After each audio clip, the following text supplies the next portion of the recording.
Hello, Internet. Join me for a drink as we turn out the lights and venture to a place far from home.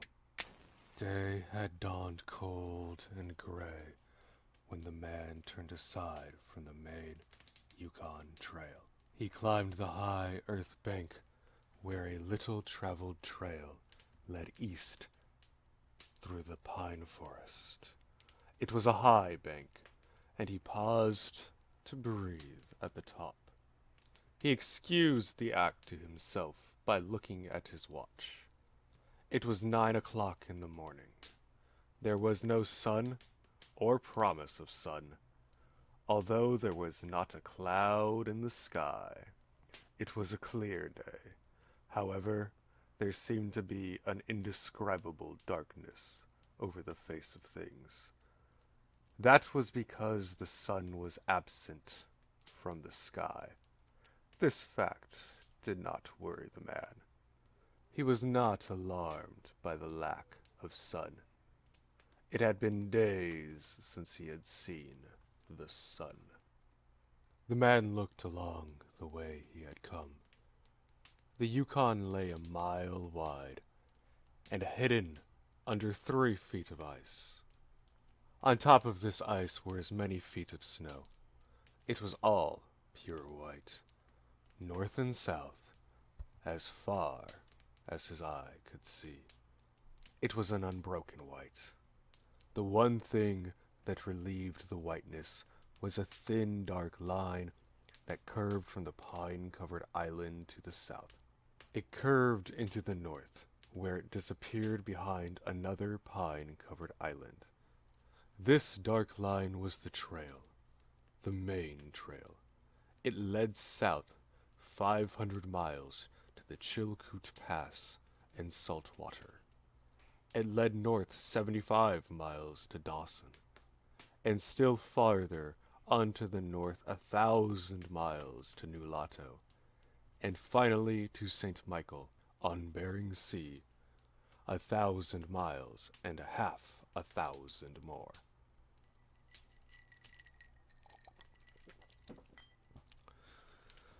But all this, the distant trail, no sun in the sky, the great cold, and the strangeness of it all, had no effect on the man. It was not because he was long familiar with it. He was a newcomer in the land, and this was his first winter. The trouble with him was that he was not able to imagine. He was quick and ready in the things of life, but only in the things and not in their meanings. 50 degrees below zero meant 80 degrees of frost. Such facts told him that it was cold and uncomfortable, and that was all. It did not lead him to consider his weakness as a creature affected by temperature, nor did he think about man's general weaknesses, able to live only within narrow limits of heat and cold. From there, it did not lead him to thoughts of heaven and the meaning of a man's life. 50 degrees below zero meant a bite of frost that hurt, and that must be guarded against by the use of mittens, ear coverings, warm moccasins, and thick socks. 50 degrees below zero was to him nothing more than 50 degrees below zero. That it should be more important than that was a thought that never entered his head. As he turned to go, he forced some water from his mouth as an experiment. There was a sudden noise that surprised him. He tried it again, and again, in the air, before they could fall to the snow, the drops of water became ice that broke with a noise. He knew that at 50 below zero, Water from the mouth made a noise when it hit the snow, but this had done that in the air. Undoubtedly, it was colder than 50 below. But exactly how much colder he did not know. But the temperature did not matter. He was headed for the old camp on Henderson Creek, where the boys were already. They had come across the mountains from the Indian Creek County. He had taken the long trail to look at the possibility of floating logs from the island in the Yukon down the river when the ice melted. He would be in camp by 6 o'clock that evening. It would be a little after dark, but the boys would be there, a fire would be burning, and a hot supper would be ready. As he thought of lunch, he pressed his hand against the package under his jacket.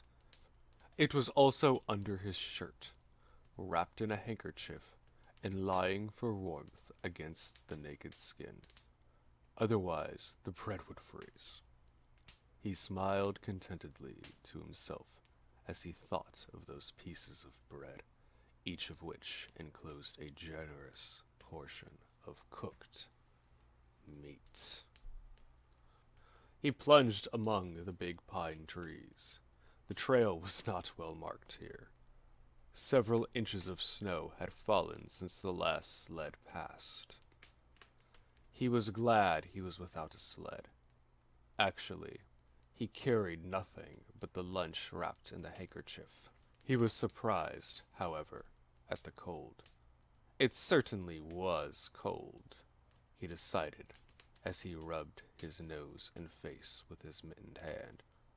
He had a good growth of hair on his face, but that did not protect his nose or the upper part of his face from the frosty air.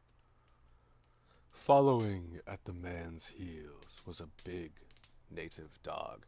It was a wolf dog, gray-coated, and not noticeably different from its brother, the wild wolf. The animal was worried by the great cold.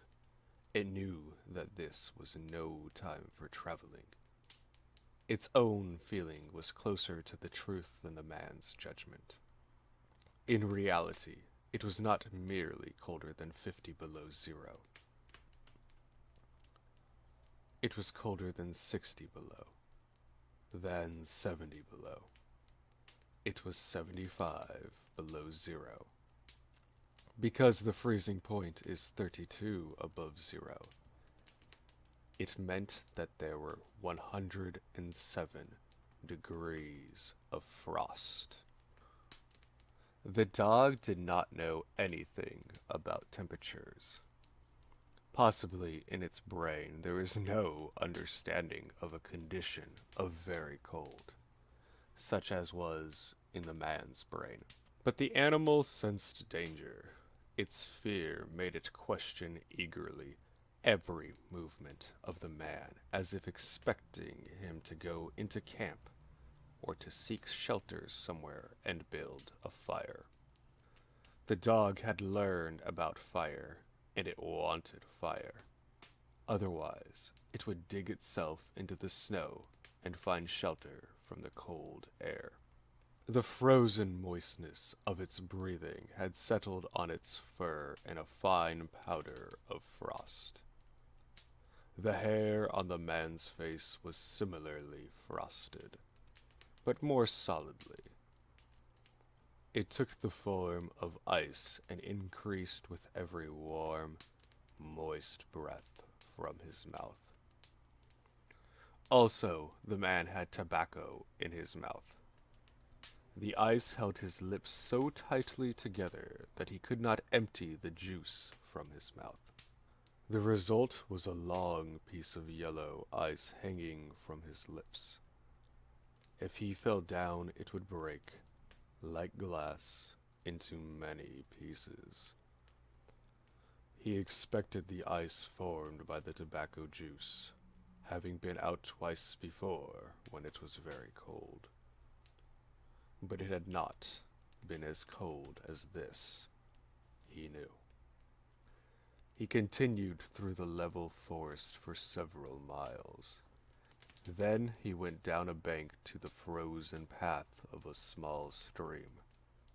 This was Henderson Creek, and he knew he was 10 miles from where the stream divided. He looked at his watch. It was 10 o'clock.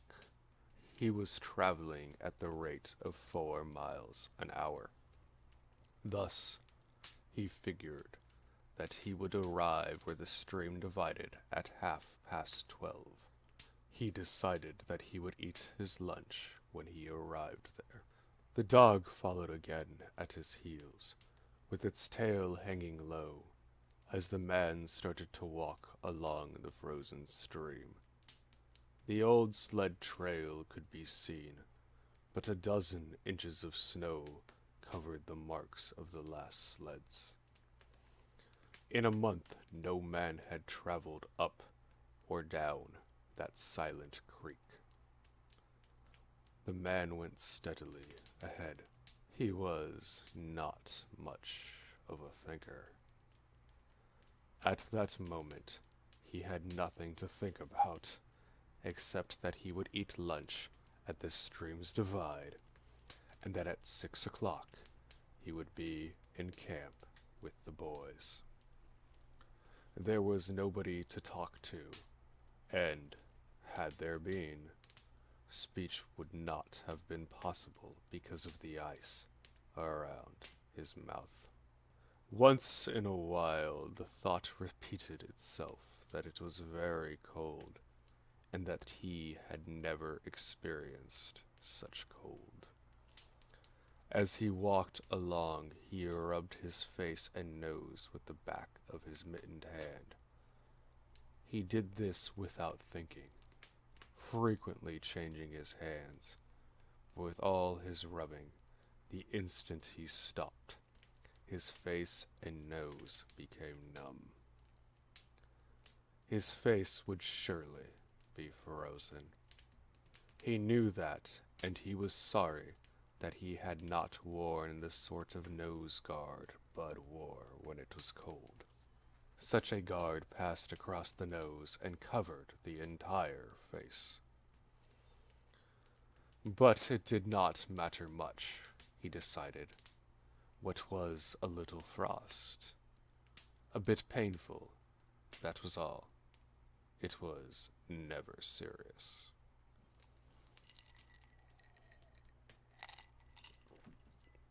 Empty as the man's mind was of thoughts, he was most observant. He noticed the changes in the creek, the curves and the bends, and always he noted where he placed his feet. Once, coming around a bend, he moved suddenly to the side, like a frightened horse. He curved away from the place where he had been walking and retraced his steps several feet along the trail. He knew the creek was frozen to the bottom. No creek could contain water in that winter. But he knew also that there were streams of water that came out from the hillsides and ran along under the snow and on top of the ice of the creek. He knew that even in the coldest weather, these streams were never frozen, and he also knew their danger.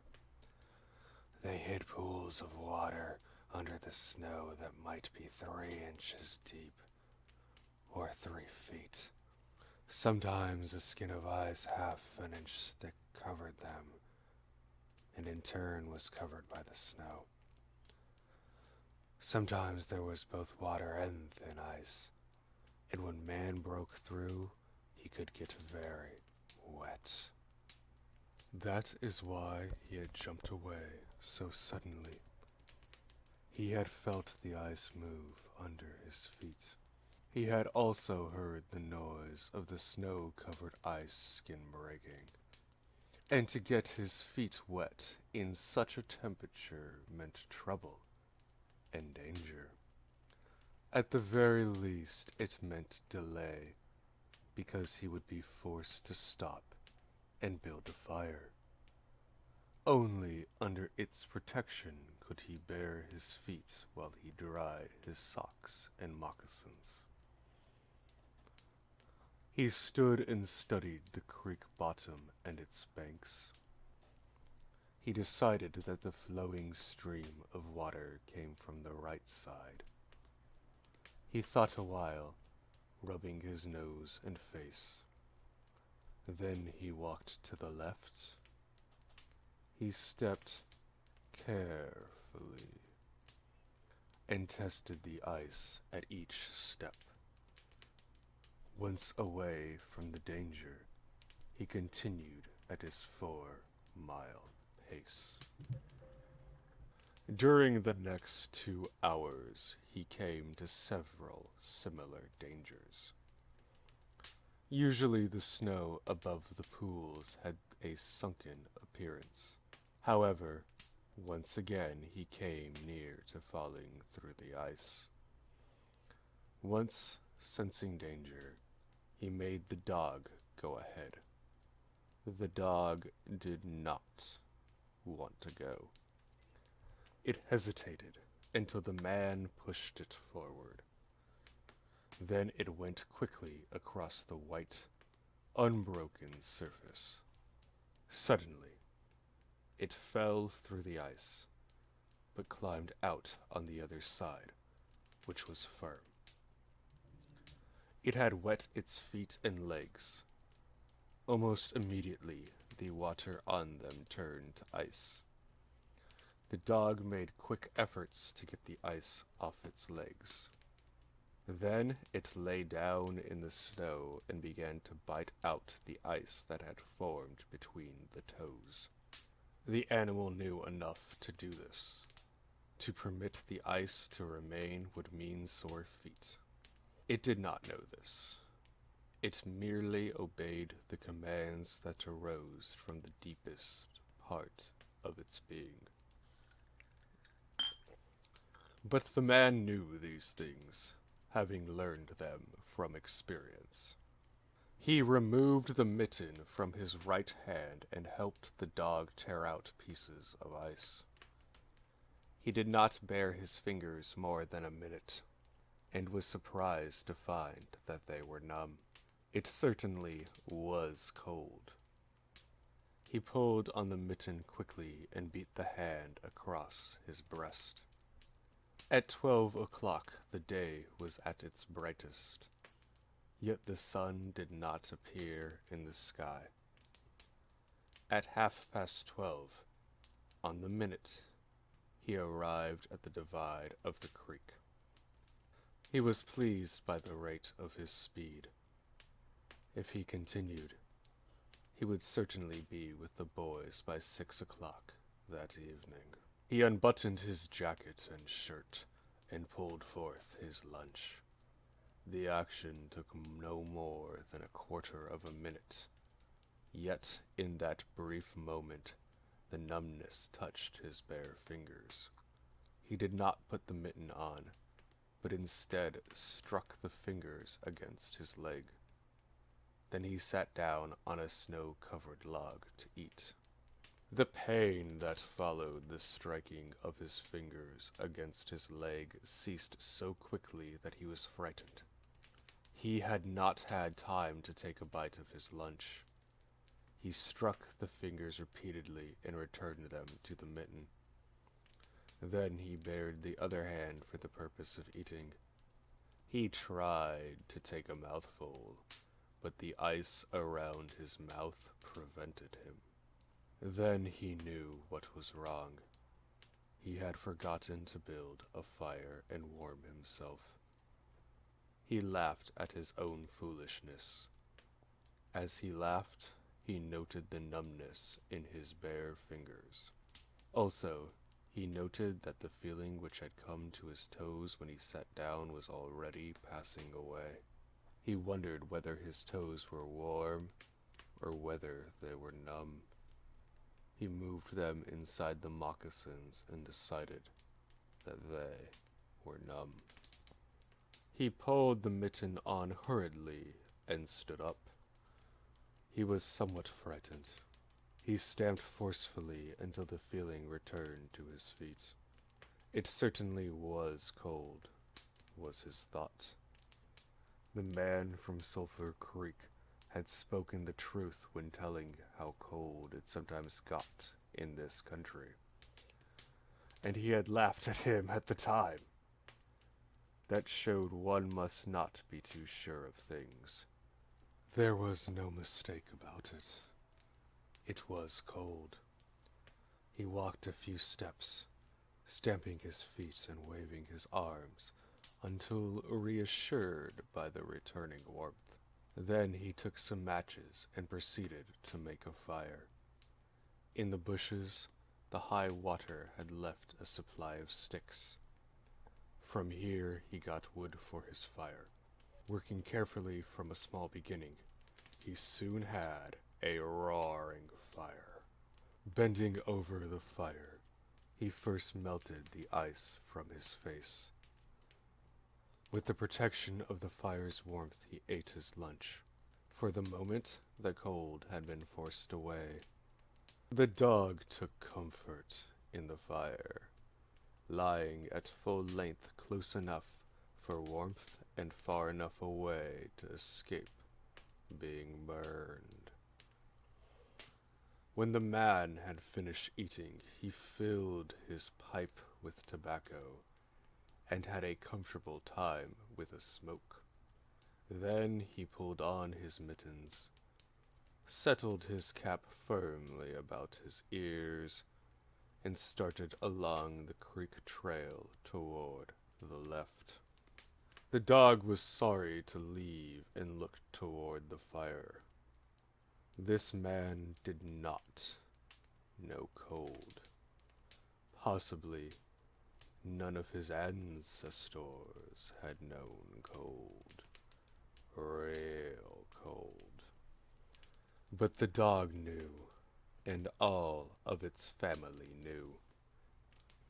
And it knew that it was not good to walk outside in such fearful cold. It was time to lie in a hole in the snow and wait for this awful cold to stop. There was no real bond between the dog and the man. The one was the slave of the other. The dog made no effort to indicate its fears to the man. It was not concerned with the well-being of the man. It was for its own sake that it looked toward the fire. But the man whistled and spoke to it with the sound of a whip in his voice. So the dog started walking close to the man's heels and followed him along the trail. The man put more tobacco in his mouth and started a new growth of yellow ice on his face. Again, his moist breath quickly powdered the hair on his face with white. He looked around him. There did not seem to be so many pools of water under the snow on the left side of Henderson Creek. And for half an hour, the man saw no signs of any. And then it happened. At a place where there were no signs, the man broke through. It was not deep. He was wet to the knees before he got out of the water to the firm snow. He was angry and cursed his luck aloud. He had hoped to get into camp with the boys at 6 o'clock, and this would delay him an hour. Now he would have to build a fire and dry his moccasins and socks. This was most important at that low temperature. He knew that much.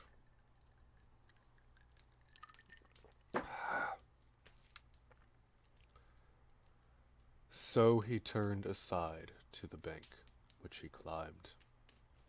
On top, under several small pine trees, he found some firewood which had been carried there by the high water of last year.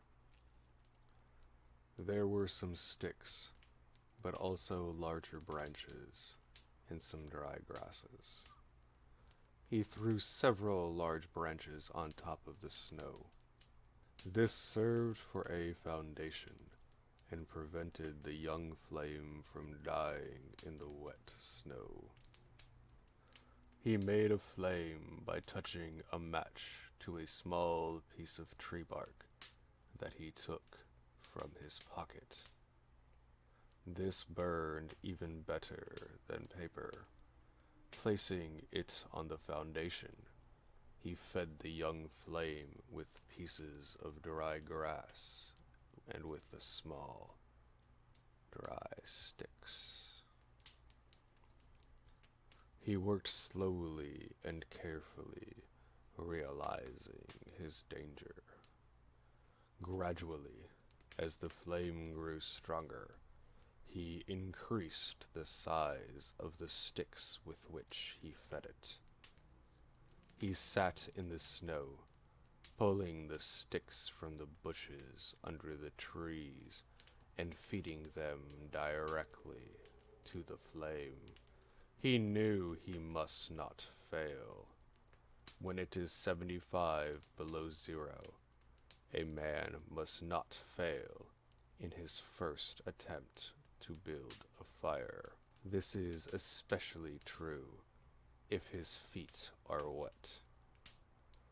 If his feet are dry and he fails, he can run along the trail for half a mile to keep his blood moving. But the blood in wet and freezing feet cannot be kept moving by running when it is 75 degrees below. No matter how fast he runs, the wet feet will freeze even harder.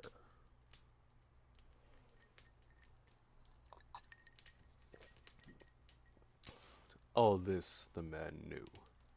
The old man on Sulphur Creek had told him about it, and now he was grateful for the advice. Already feeling had gone from his feet. To build the fire, he had been forced to remove his mittens, and the fingers had quickly become numb. His pace of 4 miles an hour had kept his heart pushing the blood to all parts of his body. But the instant he stopped, the action of the heart slowed down. He now received the full force of the cold. The blood of his body drew back from it. The blood was alive. Like the dog, it wanted to hide and seek cover, away from the fearful cold. As long as he walked 4 miles an hour, the blood rose to the surface, but now it sank down into the lowest depths of his body. His feet and hands were the first to feel its absence. His wet feet froze first. His bare fingers were numb, although they had not yet begun to freeze. Nose and face were already freezing, while the skin of all his body became cold as it lost its blood. But he was safe. Toes and nose and face would be only touched by the frost, because the fire was beginning to burn with strength. He was feeding it with sticks the size of his finger. In another minute, he would be able to feed it with larger branches. Then he could remove his wet moccasins and socks. While they dried, he could keep his naked feet warm by the fire, rubbing them first with snow. The fire was a success. He was safe. He remembered the advice of the old man on Sulphur Creek and smiled. The man had been very serious when he said that no man should travel alone in that country after 50 below zero. Well, here he was. He had the accident. He was alone, and he had saved himself. Those old men were rather womanish, he thought. All a man must do was to keep his head, and he was all right. Any man who was a man could travel alone, but it was surprising the rapidity with which his face and nose were freezing, and he had not thought his fingers could lose their feeling in so short a time. Without feeling they were, because he found it very difficult to make them move together to grasp a stick. They seemed far from his body and from him.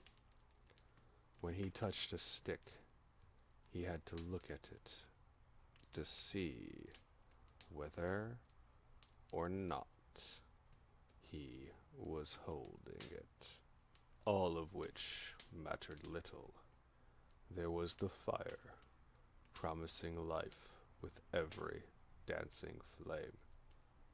He started to untie his moccasins. They were coated with ice. The thick socks were like iron almost to the knees. The moccasin strings were like ropes of steel.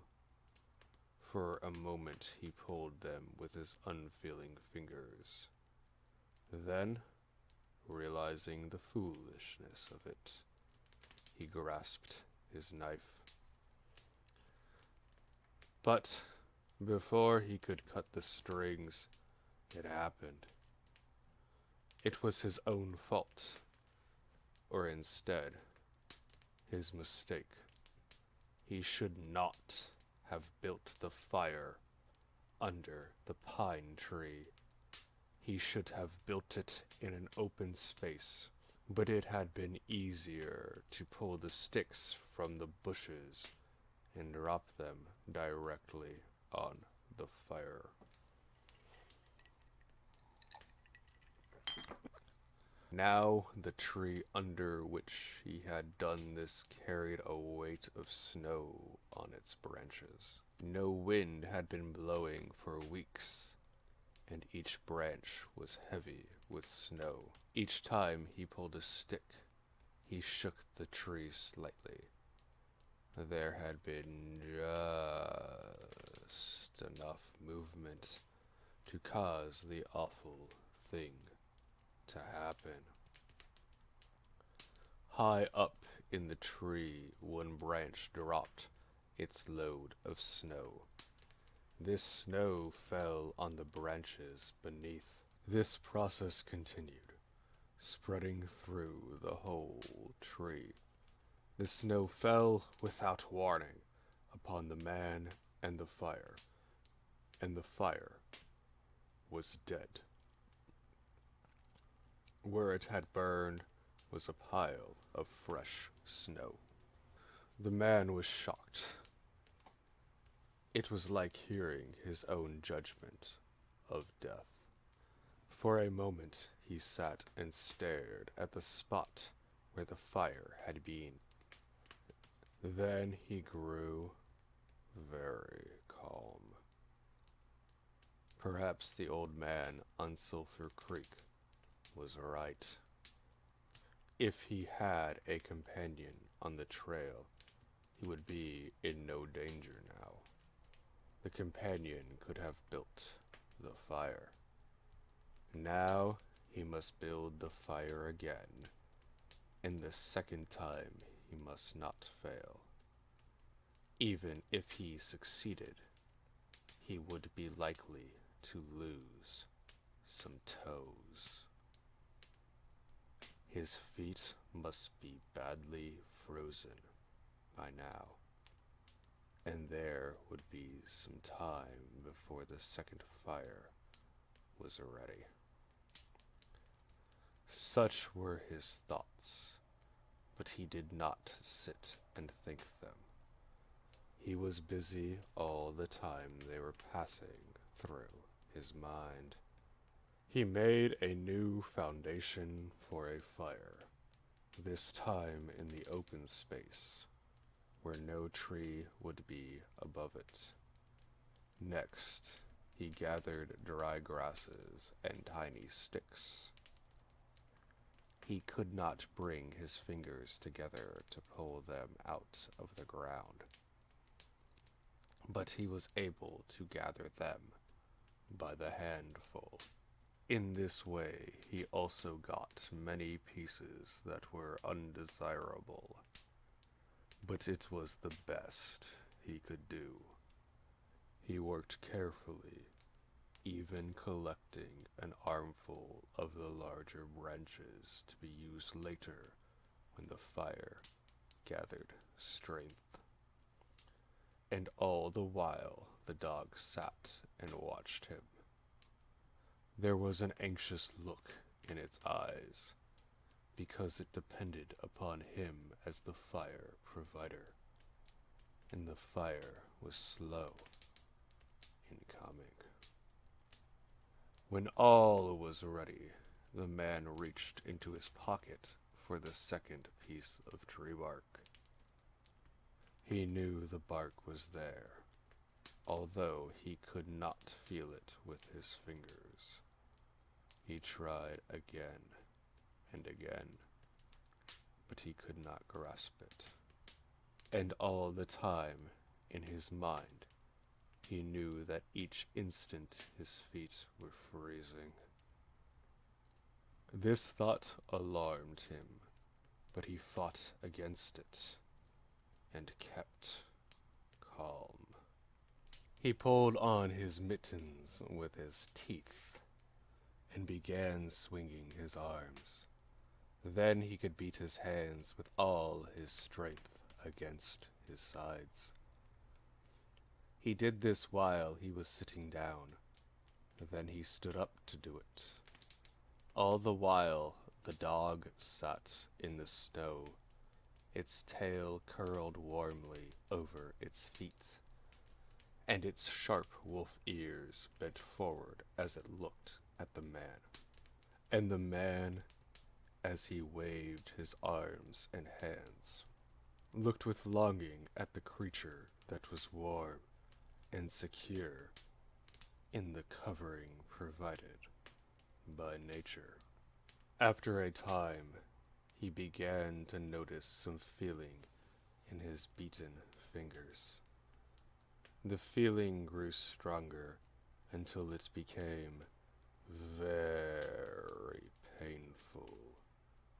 But the man welcomed the pain. He pulled the mitten from his right hand and grasped the tree bark from his pocket. The bare fingers were quickly numb again. Next, he brought out his pack of matches, but the awful cold had already driven the life out of his fingers. In his effort to separate one match from the others, the whole pack fell in the snow. He tried to pick it out of the cold, but failed. the dead fingers could neither touch nor hold. Now he was very careful. He drove the thought of his freezing feet and nose and face from his mind. He devoted his whole soul to picking up the matches. He followed the movement of his fingers with his eyes, using his sense of sight instead of that of touch. When he saw his fingers on each side of the pack, he closed them. That is, he willed to close them, because the fingers did not obey. He put the mitten on the right hand again, and beat it fiercely against his knee. Then, with both mittened hands, he lifted up the pack of matches, along with much snow, to the front of his jacket. But he had gained nothing. After some struggling, he managed to get the pack between his mittened hands. In this manner, he carried it to his mouth. The ice broke as he opened his mouth with a fierce effort. He used his upper teeth to rub across the pack in order to separate a single match. He succeeded in getting one, which he dropped on his jacket. His condition was no better. He could not pick up that match. Then he thought how he might do it. He picked up the match in his teeth and drew it across his leg. 20 times he did this before he succeeded in lighting it. As it flamed, he held it with his teeth to the tree bark. But the burning smell went up his nose, causing him to cough. The match fell into the snow, and the flame died.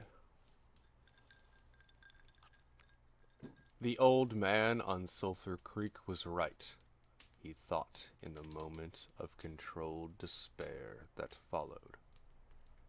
After 50 below, a man should travel with a companion. He beat his hands, but failed to produce any feeling in them. Suddenly, he bared both hands, removing the mittens with his teeth. He caught the whole pack of matches between his hands. His arm muscles were not frozen, and he was able to press the hands tightly against the matches. Then he drew the whole pack along his leg. It burst into flame. 70 matches at once. There was no wind to blow them out.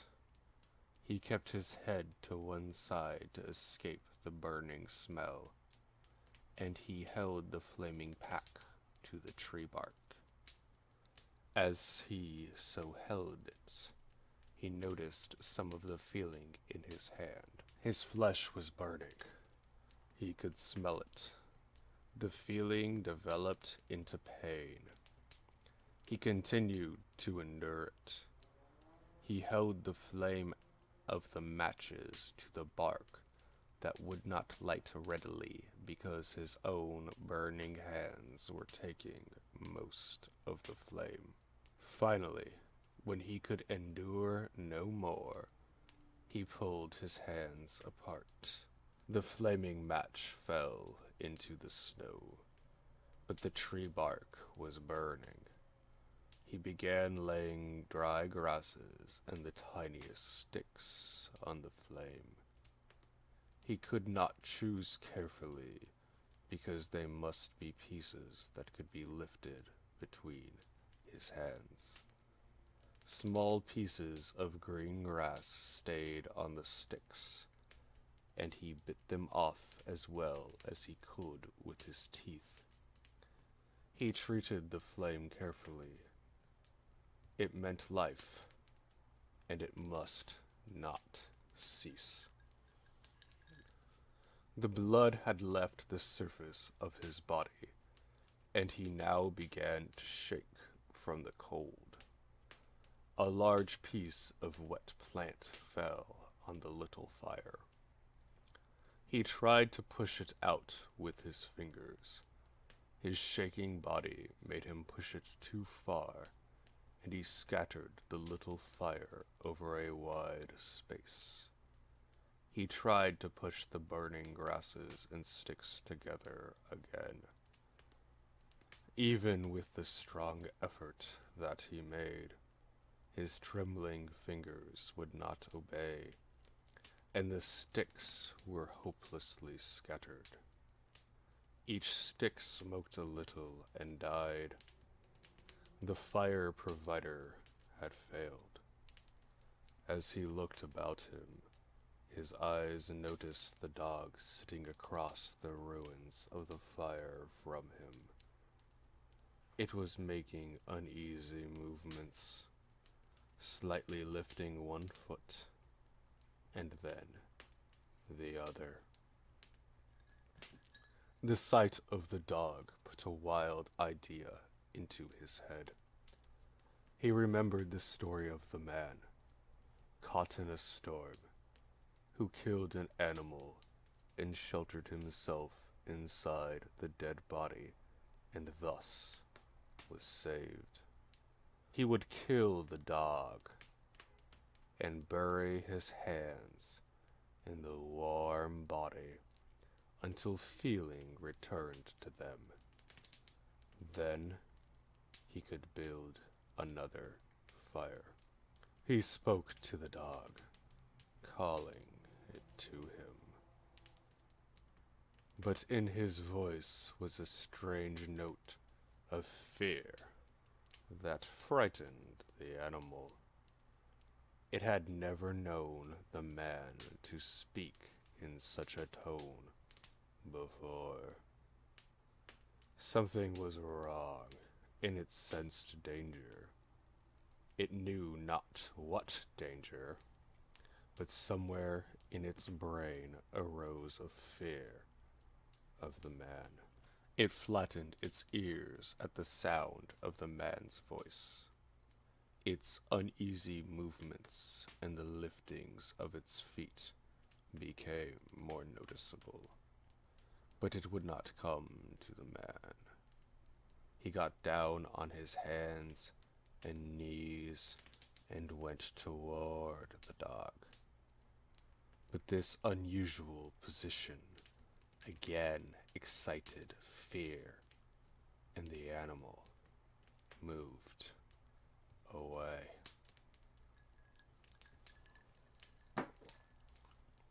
The man sat in the snow for a moment and struggled for calmness.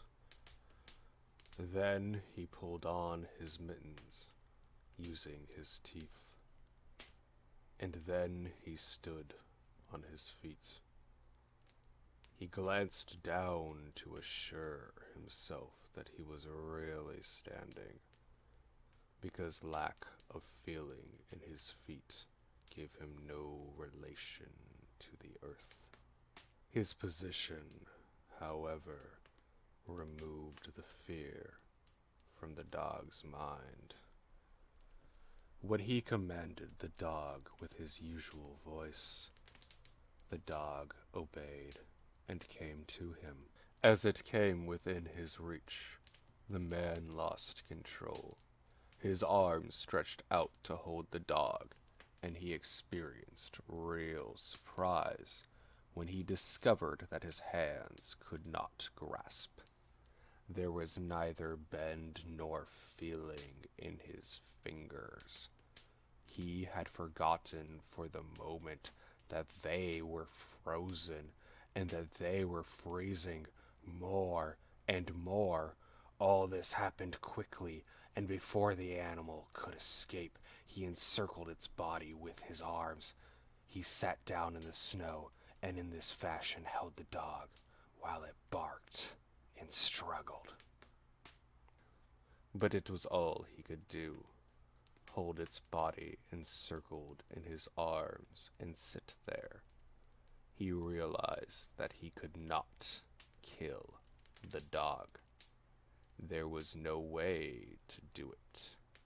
With his frozen hands, he could neither draw nor hold his knife, nor could he grasp the dog around its throat.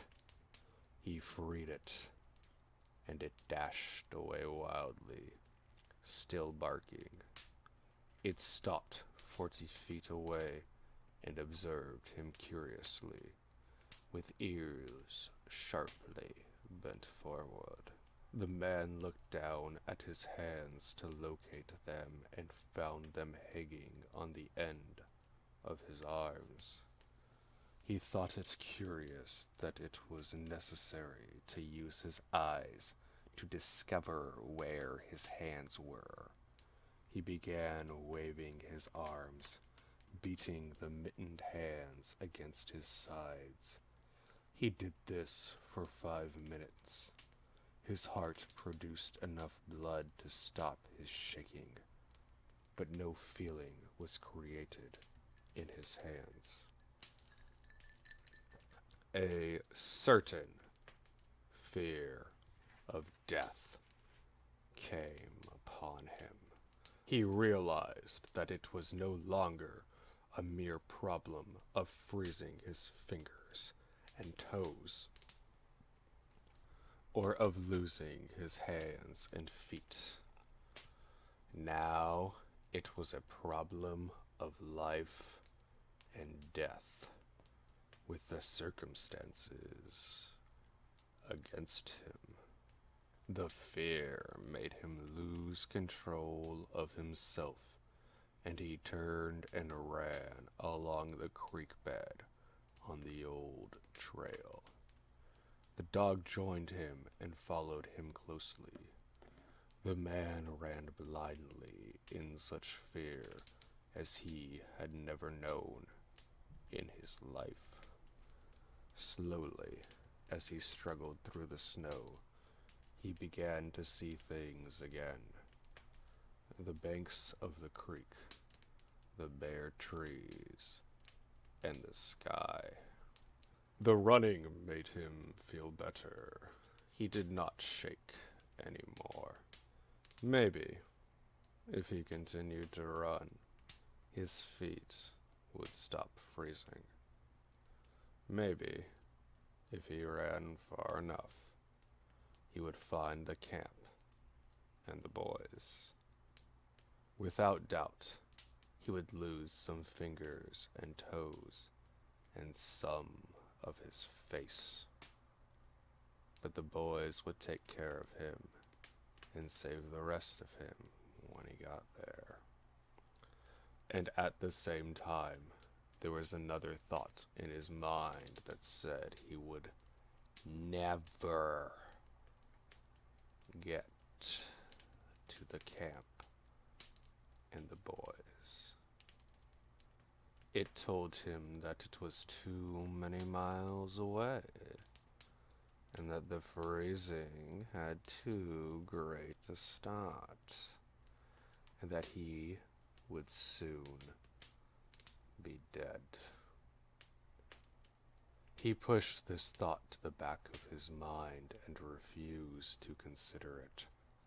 Sometimes it came forward and demanded to be heard, but he pushed it away and tried to think of other things. It seemed strange to him that he could run on feet so frozen that he could not feel them when they struck the earth and took the weight of his body.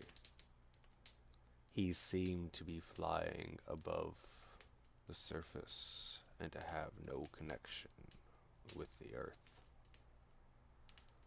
His idea of running until he arrived at the camp and the boys presented one problem. He lacked the endurance. Several times he caught himself as he was falling. Finally, he dropped to the ground, unable to stop his fall. When he tried to rise, he failed. He must sit and rest, he decided. Next time he would merely walk and keep going.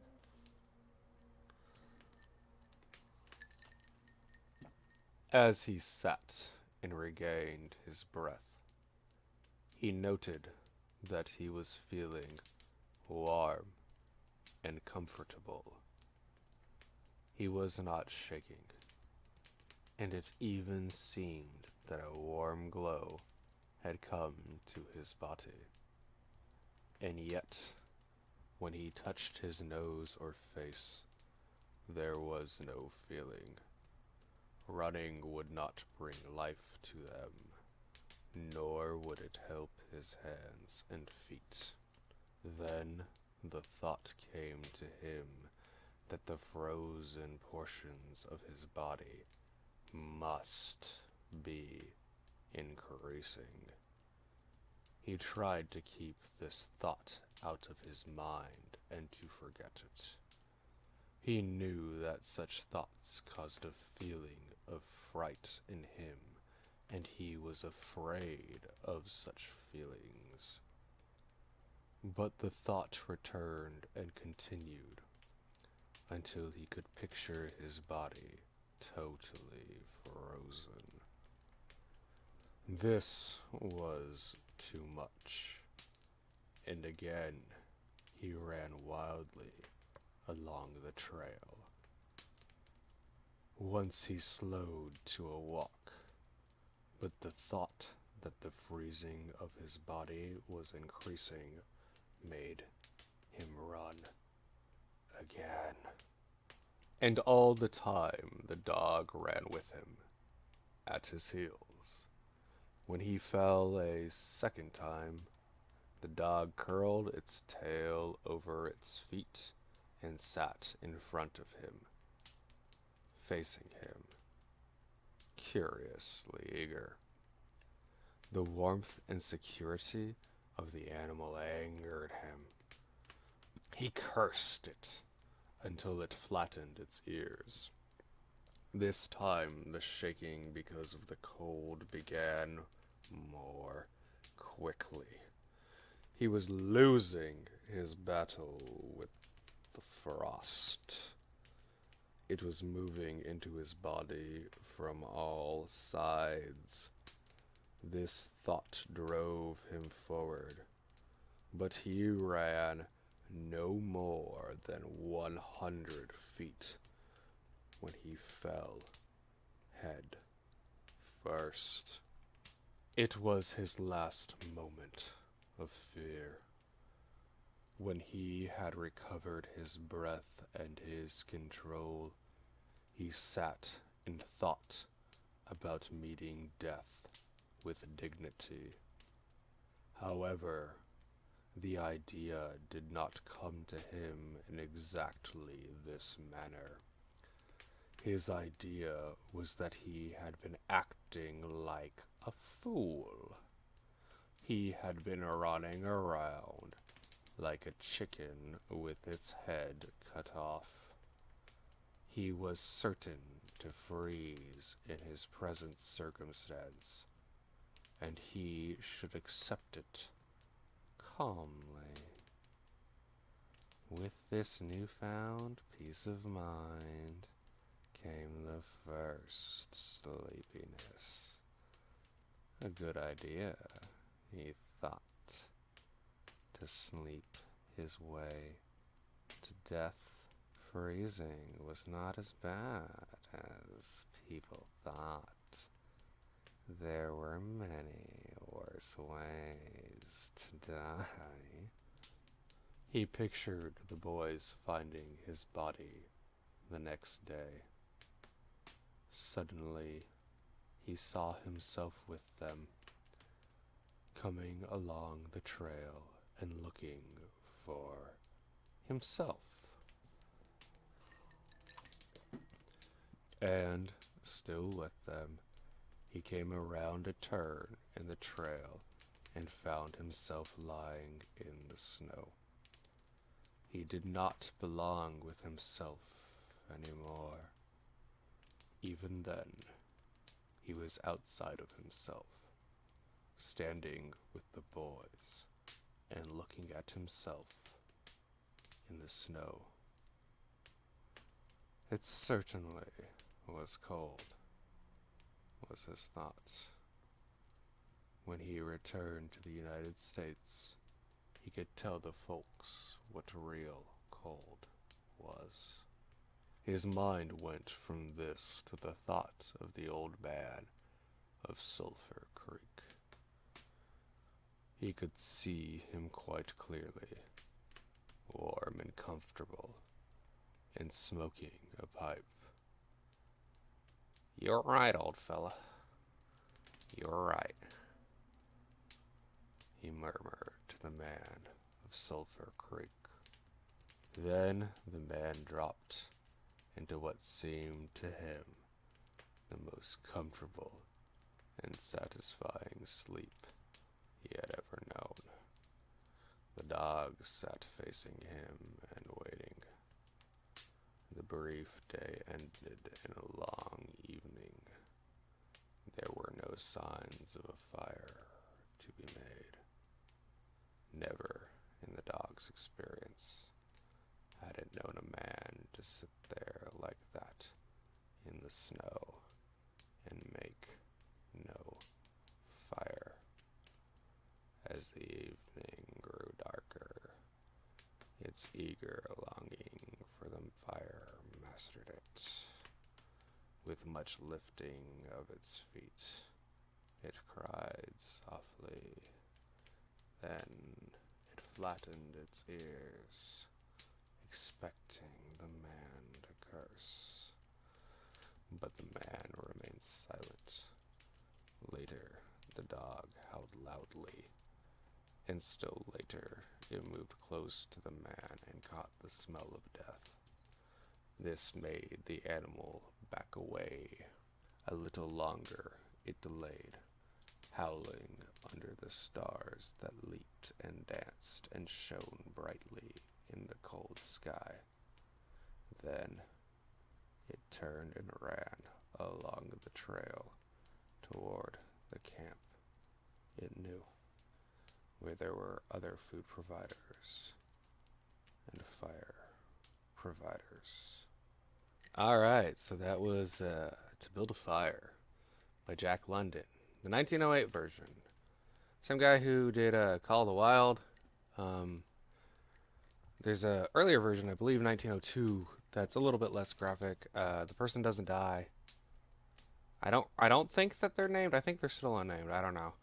And I'm pretty sure there's not a dog. But yeah, so that's probably the better version to give like kids if you're like a Boy Scout or something. But if you just like general horror, like it's a great man v nature survivalist horror kind of thing.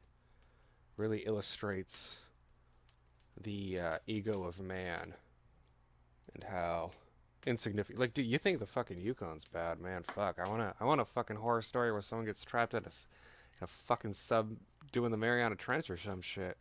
Anyway, if you've made it this far, don't know why, because I'm a new channel. And yeah, send me some stories that you'd like to hear me read. All links of the where I got the story and this noise and stuff will be at be in the description. Yeah. Stay weird, motherfuckers.